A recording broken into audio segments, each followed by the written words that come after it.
Irmãos, hoje nós estamos caminhando, meditando, já anunciamos isso há algum tempo, ali no Zap, por exemplo, sobre o livro de Isaías. O livro de Isaías é um livro de particularidade muito marcante. É o livro bíblico que mais menciona Jesus. Jesus na sua forma que viria a se manifestar, remidor, salvador, aquele que Isaías 7,14, nasceria de uma virgem. Isso deu um nó na cabeça de muita gente, porque as pessoas não esperavam que isso fosse se cumprir literalmente, um homem nascendo de uma mulher virgem. Isso deu um nó na cabeça de muita gente. Então, todos esses detalhes que Isaías fala da morte de Jesus, Isaías 53, vai falar de tantas outras coisas, do reinado de Cristo sobre a terra, do milênio. Então, Isaías é aquele que mais cita Jesus, seu nascimento, seu ministério, seu reinado, sua morte. E também Isaías vai citar coisas que outros nem ousam mencionar, o que faz do livro de Isaías uma particularidade muito grande com relação à pessoa do Senhor Jesus. Então, se você quer entender bastante da pessoa do Senhor Jesus, você deve estudar toda a Escritura e muito em particular o livro de Isaías, porque ele vai te dar referências que outros livros não dão de forma alguma. Todos os livros bíblicos falam de Jesus, todos, sem exceção. Todos os livros bíblicos falam de Jesus, mas Isaías extrapola nesses comunicados. Isaías transcende a todo esse tipo de pensamento. Bom, então, quais as particularidades do livro de Isaías? Já começa que ele tem 66 capítulos, que vai fazer dele uma semelhança com toda a Escritura, que tem 66 livros, incluindo Isaías. De Gênesis a Apocalipse, temos 66 livros. Temos na Escritura 39 livros que correspondem ao Antigo Testamento e 27 livros que correspondem ao Novo Testamento. Vemos em Isaías as dispensações pelas profecias que vão mudar claramente. Um detalhe importantíssimo do livro de Isaías é que lá no capítulo 40, ele traz a profecia a respeito do restaurador de Israel.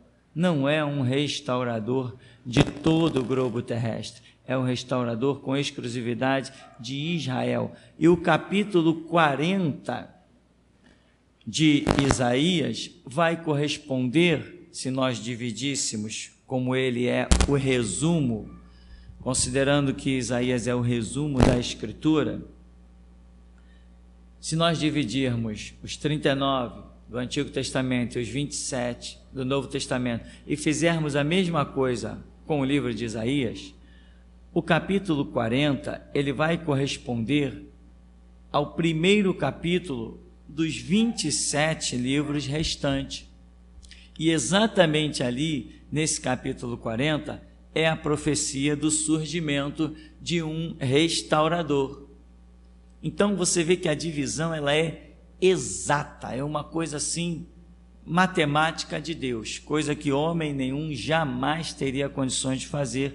Isso nós vamos vendo, à medida que estudamos, tanto mais percebemos que este livro jamais poderia ser escrito apenas por mãos humanas. É impossível, é uma coisa exata demais para compilar cerca de 1.600 anos e tudo ficar tão perfeitamente harmonioso. Então, Isaías tem descrições de ruínas e opressões. Isaías fala de chamado ao arrependimento. Isaías fala de rejeição ao louvor e a adoração. Quando o povo não está de acordo com aquilo que Deus quer, não adianta abrir a boca, ele rejeita louvor e adoração se a vida não for de acordo. Isaías fala de promessas de restauração que viriam pela obediência, embora coletiva, mas também nós vemos que Deus não se deteve somente ao coletivo de Israel, ele operou também no individual. Vimos que pessoas, a nação reprovada, mas Deus não deixou de abençoar vidas individualmente, particularmente. Porém, nesse ponto eu quero falar desta questão de coletivo e individual. Quando uma nação está rebelada ou está fora dos projetos de Deus, o projeto que Deus tinha com ela não se cumpre. Quando Deus tem um projeto coletivo, ele não se cumpre. Não adianta esse negócio, Deus prometeu, mas não vai fazer. Tem coisas que dependem do grupo. Deus precisa de um grupo para fazer aquilo. E ele determinou, precisa porque ele mesmo determinou. Tem coisas que Deus determinou que seria feito com um grupo, como era muito exclusivamente a questão de Israel. Quando o grupo se dissolveu, eles não se mantiveram unidos, a promessa do que Deus faria em grupo também caiu por terra. Porém, no meio deste grupo existem as promessas individuais. Essas nós vimos cumpridas cabalmente na vida de todo aquele que creu e andou segundo os critérios do Antigo Testamento. Daniel, como um grupo, foi levado como escravo. Mas Daniel, na individualidade, prosperou e não foi escravo. Sadraque, Mesaque e Abednego, como um grupo, como nação, foram levados como escravos. Mas na individualidade, eles se destacaram a tal ponto que sabe-se lá quem vai poder alcançar o destaque que eles tiveram. Então, esse detalhe do grupo e da individualidade é fato. Ou seja, agora, transportando para os nossos dias, a igreja como grupo já era, acabou-se, está aniquilada, nunca mais, já perdeu, não se recupera nunca, acabou. Qual era o projeto de Deus com a igreja?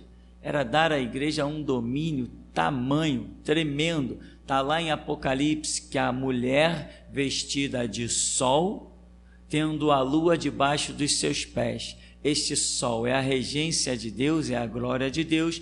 A mulher é a igreja, que também foi Israel, e a lua é o satélite que domina sobre toda a influência terrestre. E a mulher tem os seus pés sobre a lua, o que prova que Deus daria domínio à mulher, primeiramente Israel, depois a igreja, para dominar sobre tudo, tudo e tudo. Mas a igreja fracassou. Quando os colonos ingleses fugiram para a América do Norte recém-descoberta, foram para os Estados Unidos, ali eles se implantaram e os Estados Unidos passou a ser a nação de primeiro mundo. Em pouquíssimo tempo, desenvolveram lá umas tecnologias, o dólar passou a ser a moeda mais importante e mais forte de todo o globo terrestre. Em 1476, aconteceu a independência dos Estados Unidos, não foi isso? 1476, a Europa já estava galopando e, no entanto, os Estados Unidos, formado com fugitivos da Inglaterra, cristãos fugitivos da Inglaterra, que foram se alojar nos Estados Unidos, eles ali, chegando recentemente, de 1476, para o tempo que nós temos, atingiram as maiores tecnologias e importaram essa tecnologia para o mundo inteiro. Criaram as máquinas mais possantes. Então veja, havia um projeto de Deus. A igreja deveria ser algo fenomenal. A igreja seria tão forte mesmo, mas tão forte, que o mundo teria pavor da igreja. Assim como está escrito a respeito de Israel: todos verão que tu és chamado pelo nome do Senhor e terão temor de ti. Então Deus planejou incutir até o temor do seu povo no coração dos outros, mas o Israel fracassou e a igreja também fracassou. E digo, a igreja nunca mais dominará o mundo. O que é a voz da restauração que hoje estamos vivendo? É um grito de Deus para que a sua igreja não seja completamente aniquilada no sentido de nem desfrutar do arrebatamento. Então, hoje a restauração é para fazer com que alguns poucos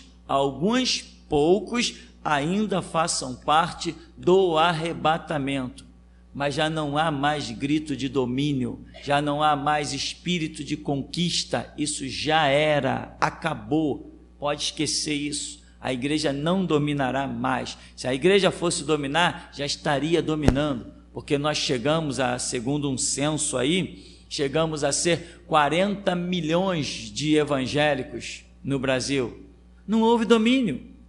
O que houve foi vergonha em cima de vergonha, mistura com política dia após dia. O evangelho promoveu pessoas e eles usaram essa promoção para se destacar no mundo. O evangelho promoveu Lázaro, virou deputado federal. O evangelho promoveu Marco Feliciano, virou não sei o que, combatendo os gayzinhos lá. O evangelho, todos que o evangelho promove, eles caem e se metem na política. A igreja não dominará mais nada. A nossa missão agora é, pura e simplesmente, acordar alguns irmãos para que eles possam vir fazer parte do arrebatamento da igreja. Sejam restaurados na sua memória. Depois de serem restaurados, poderão, inclusive, dar um bom testemunho nesse final de era, mas domínio da igreja, isso está extinto, não haverá mais, não há mais tempo para isso, não há mais tempo para que a igreja domine nada. Porém, nós aqui estamos para dar o nosso testemunho pessoal, individual, além do coletivo que vivemos, muito mais individual. O que acontece? Esse coletivo que viveremos nos últimos dias não será o bastante para dominar nada. O grito da meia-noite que vem aí vai ser um coletivo poderosíssimo, mas não vai dominar nada.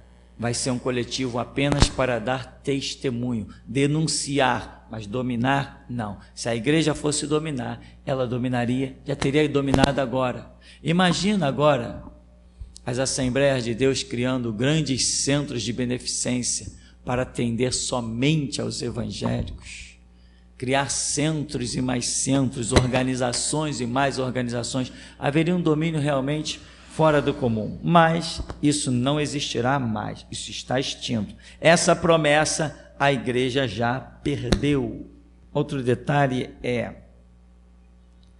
a guerra e o que tornou-se, né?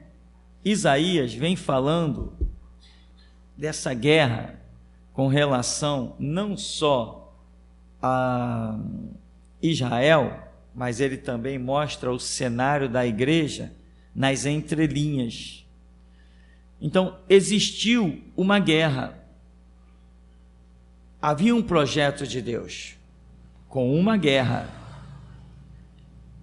como houve com a igreja. Eu edifico a minha igreja contra as portas do inferno. Isso é paz? Não, isso é guerra. Então, o projeto era guerra. O próprio Flávio Joséfo escreve que Israel teve grandes conquistas até Josué. Mas depois de Josué, devido a tantas conquistas, eles começaram a querer administrar os despojos e a investir esses despojos para conquistar novas riquezas. Porque até Josué o povo prosperou, conquistando tudo que se possa imaginar. Ouro e prata das nações, eles dominavam todo o mundo. Mas Flávio Josefo diz assim: porém, os nossos irmãos do passado caíram no grave erro de perder o ânimo da guerra. E isso foi a sua destruição. Acabou, já não faziam mais guerras contra as nações que estavam sacrificando suas crianças ali, nos seus ídolos, aquelas coisas horrendas que Deus dizia assim: vai, invade essa nação, destrói essa abominação, conquista eles, peguem os despojos. Eles já não queriam mais saber disso, porque eles já tinham muito ouro, muita prata, e começaram a administrar esse ouro, essa prata, comprar propriedades, comprar riquezas, fazer grandes negócios, e isso os destruiu. Como eu sempre digo, né? Um dos grandes problemas do povo de Deus é a sua prosperidade. Porque a pessoa tem riqueza, ela começa a atentar para essa administração. Ela perde a linha de entendimento de que tem que deixar ouro e prata de lado e partir com o pé na estrada para cumprir os projetos de Deus. Isaías fala muito disso. Isso que foi Israel é também hoje o retrato da igreja. Normalmente, quando eu via isso muito nos evangelismos de assembleia, que eu participava muito, e nos evangelismos dos batistas, eu via isso demais. O pastor convocava assim: evangelismo, normalmente era domingo à tarde, evangelismo, tal hora, só apareciam os pobres, aquelas pessoas mais ricas, com seus filhos ricos, tudo bem vestidão, nunca apareceram num evangelismo, eram só os pobres. Alguém viu diferente? Para que eu não seja tão radical? Eram só os pobres. Então, meu irmão, existe esse problema. O povo de Deus enriquece e perde a visão espiritual, né? Como eu costumo dizer, perde a visão das arenas e acaba no Senado. Não se pode perder a visão da arena. O que é a arena? A arena é lutar contra leão. A arena é comer pó, a arena é sol escaldante. O que é Senado? Senado é sombra e água fresca, é viver de imposto. Então não pode perder essa visão. E Isaías fala, mas fala muito disso. Isaías diz que o povo de Deus se tornou amigo de ímpios. E depois ele diz assim: se tornaram também amigo de assassinos. Às vezes, para fazer um bom negócio, tem que fazer com assassino. Às vezes, para fazer um bom negócio, tem que fazer com ladrão. Normalmente, os trabalhadores honestos não têm muita fortuna sobrando para fazer grandes negócios. Né, irmão? É raro. Quantos ricos tem no bairro que você mora? Só você. Ah, pastor, só eu mesmo. Então, que bom. Porque essa é a realidade. Então, nesse negócio de comércio e terras e isso e aquilo, Israel começou a se envolver com assassinos, pessoas que mandavam matar para pegar a terra do outro, mandavam matar para se apossar do comércio do outro, igual aquele rei Acabe, né, com Jezabel. Esse era um cenário, irmão, esse era um cenário. Por que Jezabel conseguiu fazer aquela atrocidade? Ninguém disse nada. Alguém viu um motim na porta do palácio, dizendo: que isso, Jezabel matou o homem. Ué, por que o justo não pleiteou a causa de outro justo? Muito simples, porque não tinha justo. Estavam todos corrompidos. Quando Jezabel fez aquilo, ela sabia que não ia sofrer nenhuma represália, porque todos faziam. Era um bando de safado falando em Jeová. Eis a realidade. Então, outra coisa que Isaías fala muito é da salvação para os arrependidos. Ele vem e diz: olha, vocês se tornaram amigos de ímpios, vocês são amigos de assassinos, vocês não valem nada, mas tem um escape. Há uma salvação para quem se arrepender e buscar os caminhos do Senhor. Então, irmão, Isaías é chamado de o profeta messiânico. Alguns teólogos preferem chamar de o profeta evangelista. Evangelista tem a ver com evangelho. Nessa época aqui não se falava em evangelho. Então, quando diz profeta evangelista, é porque alguns teólogos já têm a visão do que Isaías projeta na pessoa do Messias. Ele invade um cenário que é muito exclusivo ao Novo Testamento na pessoa do Senhor Jesus. Então, Isaías, o profeta messiânico, 66 capítulos que são tidos pelos teólogos como o resumo da Escritura, visto que a Escritura nós temos 66 livros. Ele fala de condenação, repreensão, mas fala de arrependimento e salvação, tudo bem de acordo com o que o Senhor Jesus ensinou.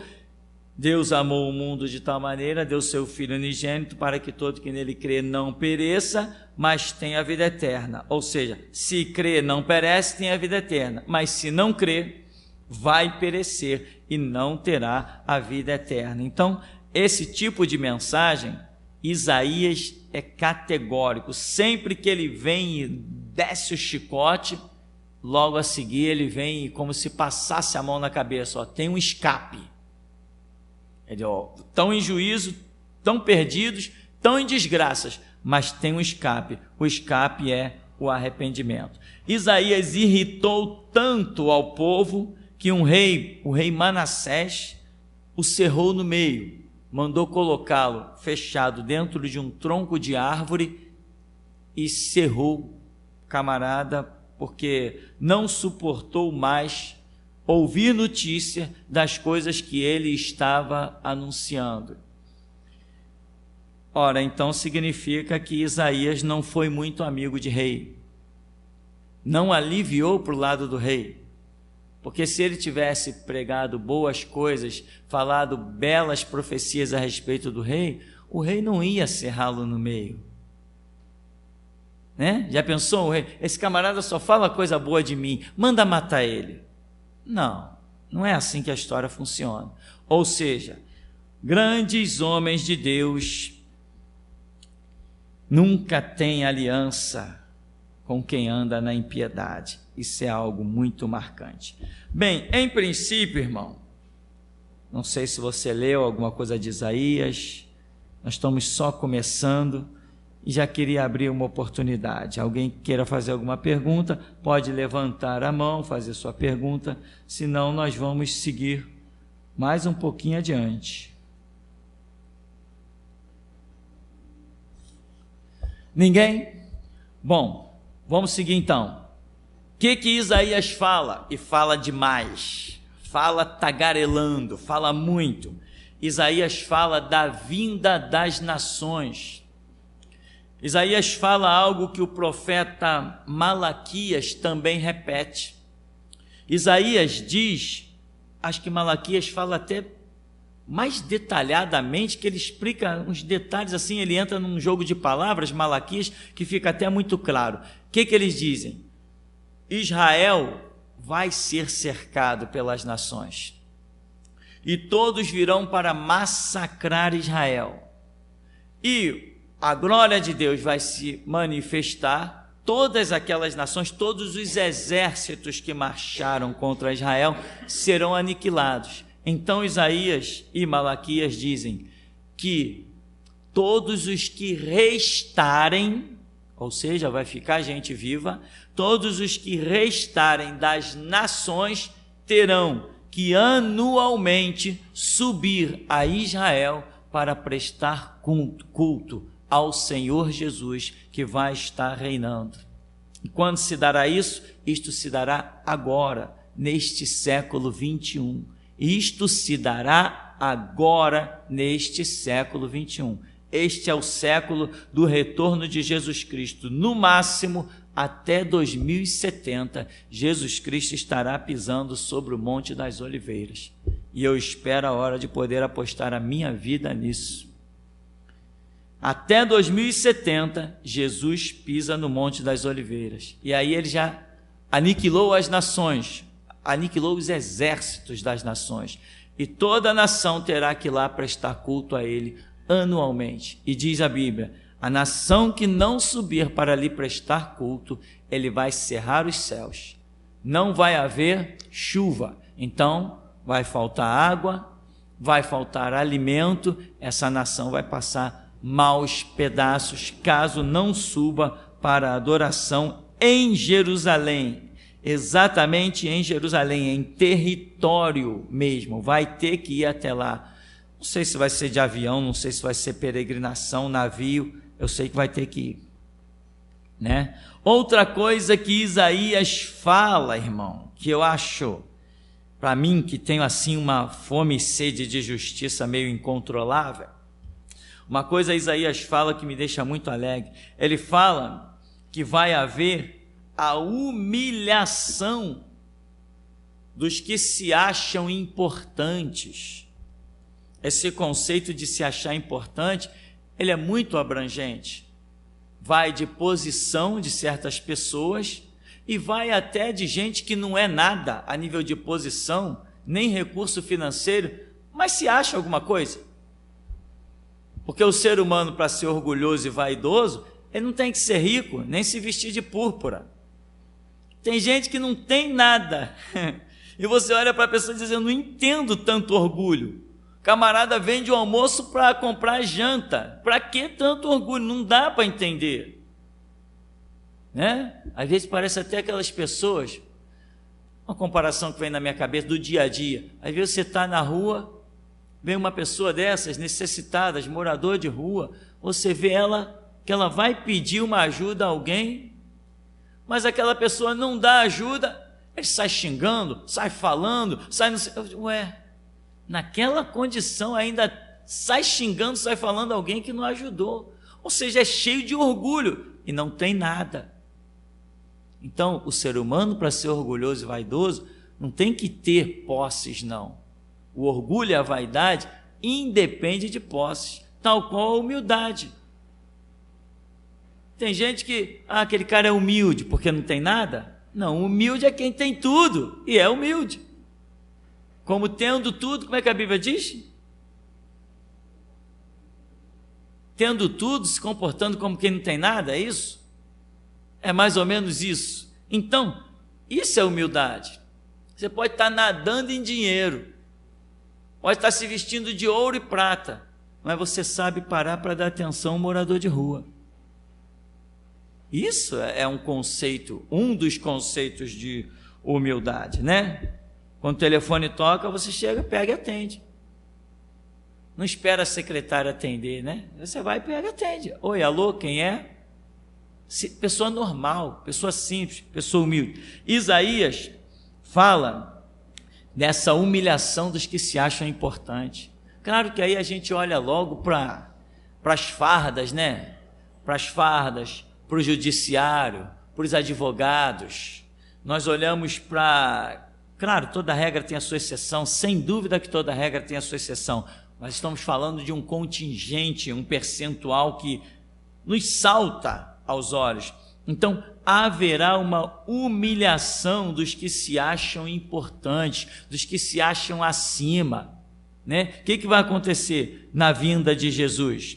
Quando Jesus se manifestar, e é disso que nós estamos falando do livro de Isaías, que ele fala do ministério de Jesus, muito grandemente, quando Jesus se manifestar, o que os advogados vão fazer da vida? Se tiver dinheiro em caixa, pode ir para a praia, pegar surf, fazer qualquer coisa. Porque quando Jesus se manifestar, a advocacia será extinta. O código penal dos homens acabou-se. Se hoje nós já cuspimos nele, imagina quando Jesus voltar. Diz a Escritura que na manifestação de Cristo, ele regerá as nações com cetro de ferro. O que é cetro de ferro? É algo que não dobra. E a lei dos homens dobra? Dobra. Faz-se uma emendazinha, faz-se uma rasurazinha, acrescenta um artigo e vai dobrando. A lei dos homens dá para dobrar. O próprio ex-presidente Lula criou várias emendas constitucionais para poder facilitar os seus amigos. Cria uma emenda na Bíblia para facilitar alguém que eu quero ver. Não tem como. Amém? Aquele que tirar ou acrescentar um J ou um tio, as pragas e as maldições vai destruir. Então veja bem, Jesus vai reger com seu cetro, que é a sua palavra que não dobra, não se remodela, ela é aquilo e acabou a história. Ou você dá o seu jeito para se enquadrar na palavra, porque ela não vai se enquadrar a você. Você vai achar ali a vida ou a morte, se você conseguir se enquadrar ou não na palavra. Então, muitos que se acham importantes, como advogados, juízes, já falamos sobre isso em pregação. Imagina, um juiz acaba de formar o seu filho, está preparando ele para prestar concurso, para ele também entrar ganhando 15 mil, 25 mil depois no meio da carreira, aí daqui a pouco Jesus pisa no Monte das Oliveiras. Tudo o que ele investiu a nível de Código Civil, Constituição, Código Penal, tudo que ele investiu, milhares de reais na vida do seu filho, ficará totalmente frustrado no dia que Jesus pisar no Monte das Oliveiras. Então toda essa elite, esse top de engrandecimento, tudo isso vai sofrer uma humilhação. Não quer dizer que Jesus vai pegar a pessoa e humilhar, e bater, espancar, e tirar o que é, tirar as roupas. Não é esse tipo de coisa, é agressão, não é agressão. Essa humilhação é porque as pessoas que se auto-elitizaram, por exemplo, a maçonaria criou um sistema e implantou no país. A maçonaria estava lá quando Dom Pedro I proclamou a independência. Era todo mundo maçom e tinham interesses. Tinham interesses, não proclamaram a independência para o bem do povo. Ora, faça-me o favor. Eles proclamaram a independência porque eles iam assumir o poder. Estão no poder até hoje, ou não estão? É mais fácil encontrar maçom do que gente nos congressos nacionais, no judiciário. Mais fácil encontrar maçom do que gente. Estou falando assim para você entender como que tem maçom dentro da elite da marinha, do exército, da aeronáutica, naquela parte que pega ali de capitão para cima. Meu amigo, a maçonaria ali domina tudo. Então, quando Jesus vier e todo esse sistema que eles mesmos montaram para se autopromoverem e estarem com seus ninhos no alto, tudo isso vai ser desmontado. Então isso vai ser como uma humilhação, e uma humilhação muito horrenda. Os irmãos estiveram aí numa faculdade aqui no centro e me passaram a informação que essa faculdade de Direito foi fundada por um grupo de maçons. Qual o interesse dos maçons em fundar uma faculdade de Direito?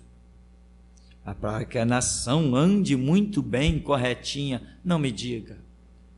Eles dominam sobre tudo, irmão, com as leis que eles mesmos criam. Quando Jesus vier, não existirá mais Constituição, isso acabou.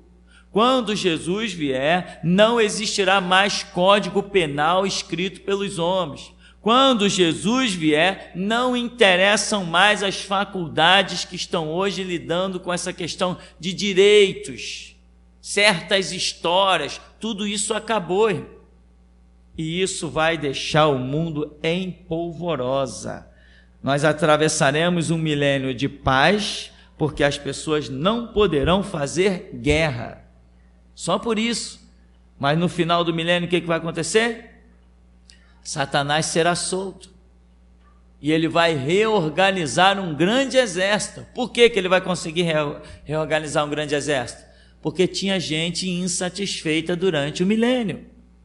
Simplesmente isso. Tá? Outra coisa, a vinda de Cristo.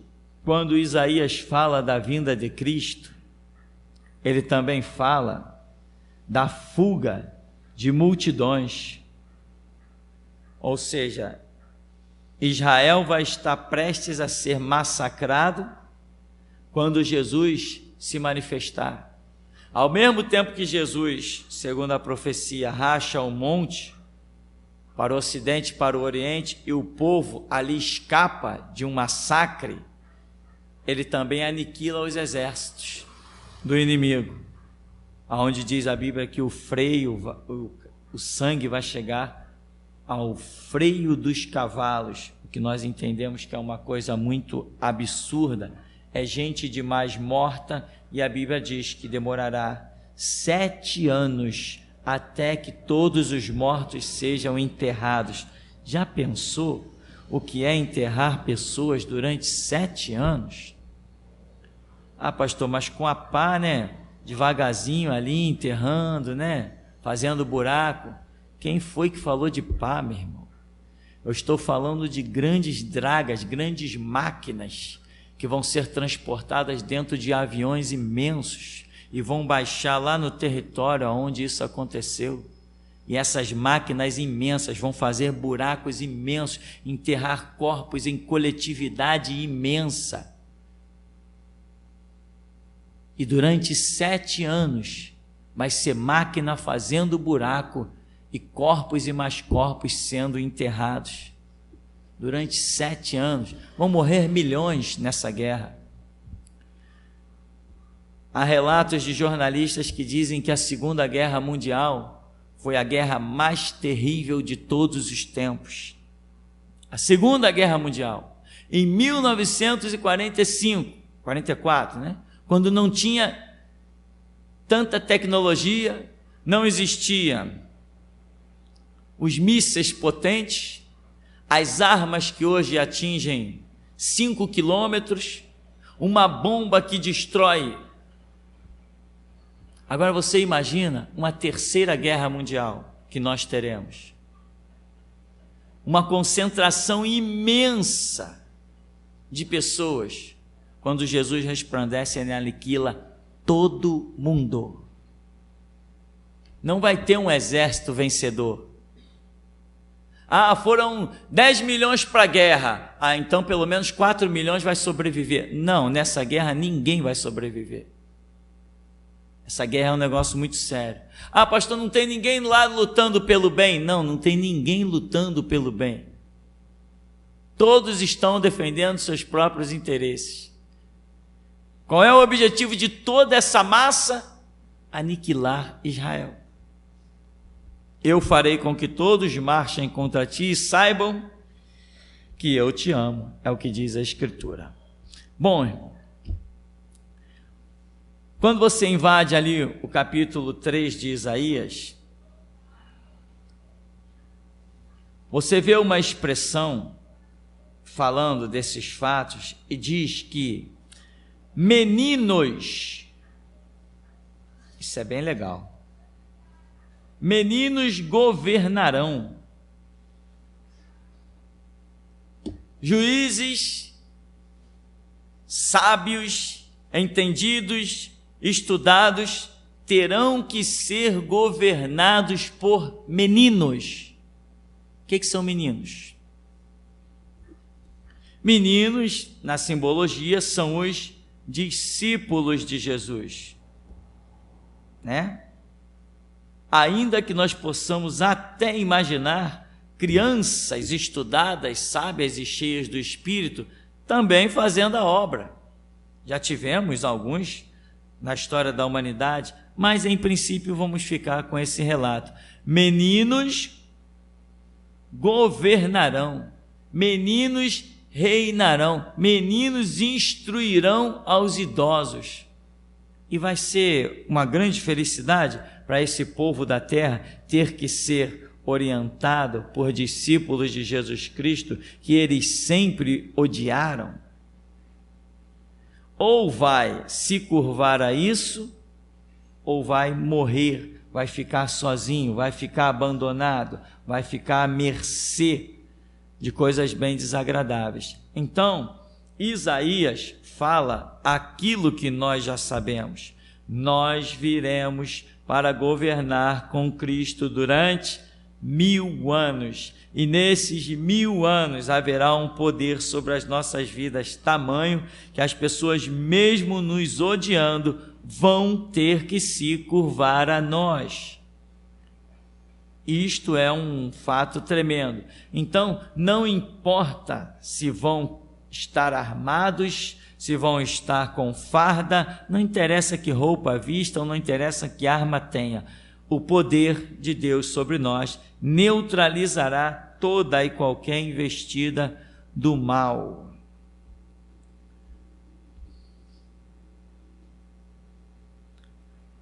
Bom, em princípio, até aqui, eu quero perguntar então, se alguém tem alguma pergunta antes de darmos uma paradinha.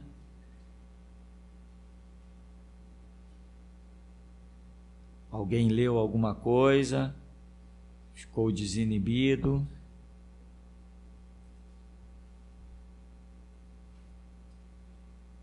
Pastor, você só poderia fazer um comentário sobre o verso 12 desse mesmo capítulo 3, por favor?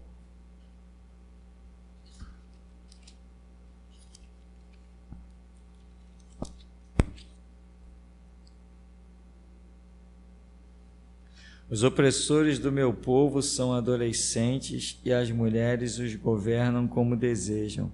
Ah, povo meu, os teus dirigentes te desencaminham com mentiras, te confundem acerca do caminho em que deves andar. Aqui é quando Isaías está falando da realidade em que Israel se encontra. Diz assim, ó, a que ponto, em outras palavras, né? A que ponto vocês chegaram? O meu povo está sendo governado por adolescentes e por mulheres. Ou seja, um conceito completamente às avessas daquilo que era o projeto de Deus. Porque Deus levantou homens como sacerdotes. E aqui a revelação é como os que estão oprimindo ali e governando poderiam ser e ter o comportamento. Então, quer dizer, uma realidade totalmente diferente de um projeto de Deus. Aqui é uma palavra de repreensão duríssima, porque na verdade o que Deus sempre preparou para governar o seu povo foi pessoas idôneas. Por exemplo, em Israel, e nós não estamos falando de uma nação gentílica, estamos falando de uma nação que prezava por estudo, uma nação que representou aí, já ali naquelas bandas, naquela região que está localizada, representou o índice de analfabetismo 0. Israel já teve índice de analfabetismo 0. Então, estamos falando de uma nação muito instruída. Lá em Israel, alguém para ser chamado ao ofício sacerdotal tinha que ter, no mínimo, somente a partir daí, 30 anos de idade. Antes de 30 anos, ninguém era admitido ao ofício sacerdotal. Ao ofício sacerdotal, não às escalas superiores de um ofício sacerdotal. Tinha o sacerdote que fazia algumas coisas, até chegar ao sumo sacerdote, tinha uma escadaria muito grande a ser percorrida. Então, esse é o projeto de Deus. Fazer com que o seu povo seja governado por gente muito idônea, né? Não é que nem no Brasil que um moleque de 23 anos está virando juiz.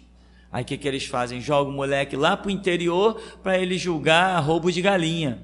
Roubo de galinha é roubo de botijão de gás. Quando ele está lá com os seus 40 anos, aí vão puxando ele para as capitais, né? Então, não, aqui não. Aqui o povo tem que ser governado por gente idônea, gente de idade, que a mente já caiu na realidade, né? Antes dos 40 anos, irmão, a mente ainda oscila muito.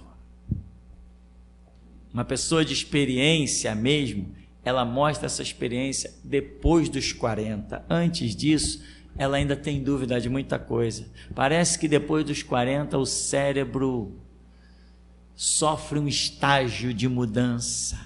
É por isso que eu gosto muito daquela passagem popular que diz: a vida começa aos 40. Amém? Paz, pastor. Paz. Aqui no livro de Isaías 6, nos está trazendo, após a morte do rei Uzias, somente aí a glória de Deus desceu. Queria só saber, que o senhor me explicasse um pouco sobre o rei Uzias, porque ele estava bloqueando a glória de Deus? Não, o que acontece, irmão?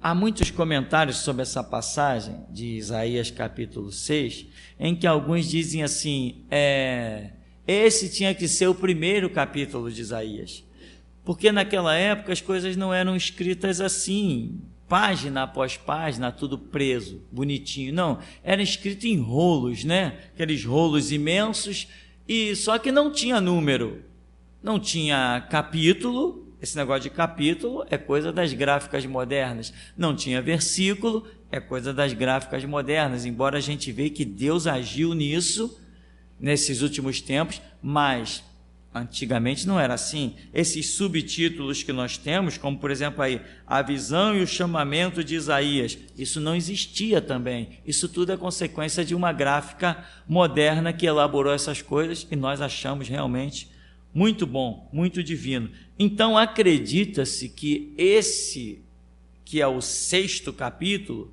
deveria estar lá como o primeiro. Por quê?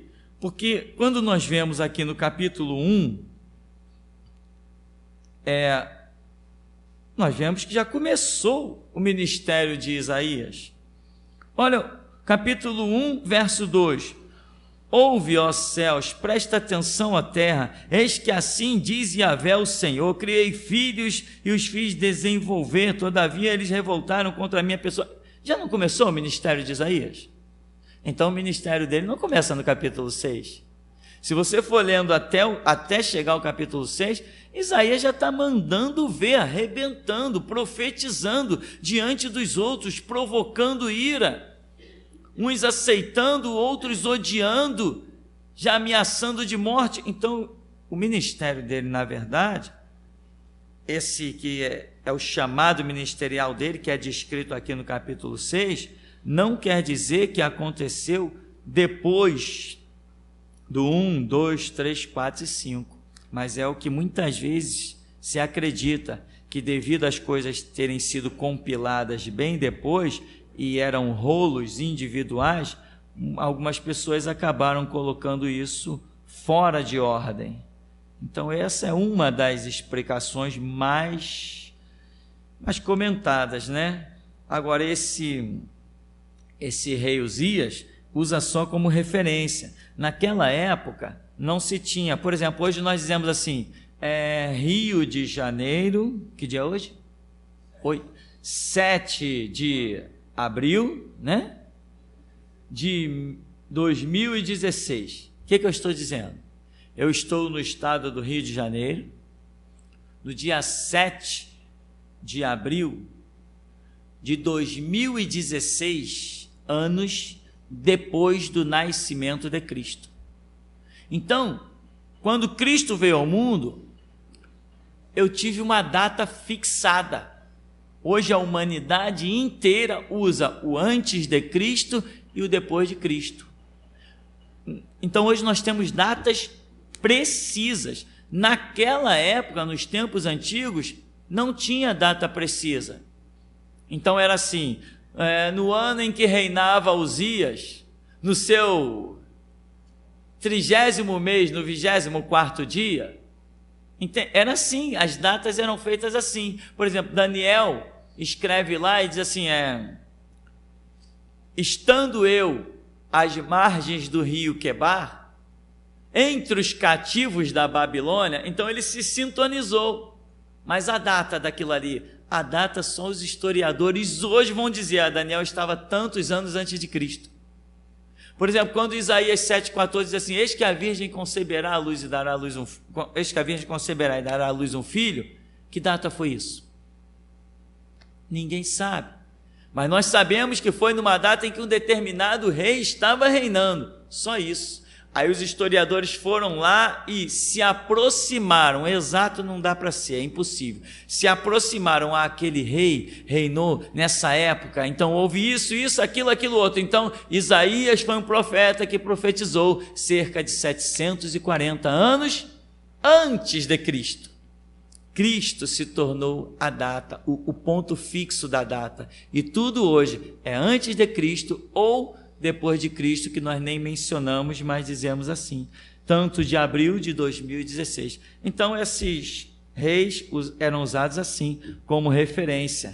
E Isaías, antes disso, que descreve o seu chamado, ele já estava exercendo o seu ministério. Como, por exemplo, em Gênesis capítulo 2, descreve a criação da mulher, que Deus fez um sono pesado cair sobre a mulher,